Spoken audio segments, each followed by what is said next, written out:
Left outflow tract. It is the fourth of the 9 diagnostic views of the fetal heart and one of the 2 oblique views.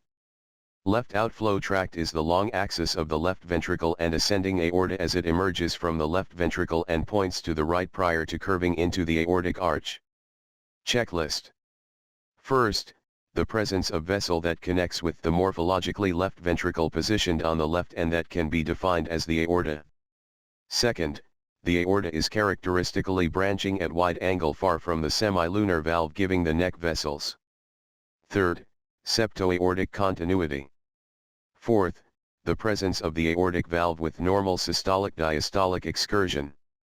The valve leaflets disappear completely during systole, being flattened on the aortic wall. Fifth, the presence of crossover where the direction of the aorta is at roughly 90° to the direction of the pulmonary trunk displayed on the long axis of the right ventricle. 6.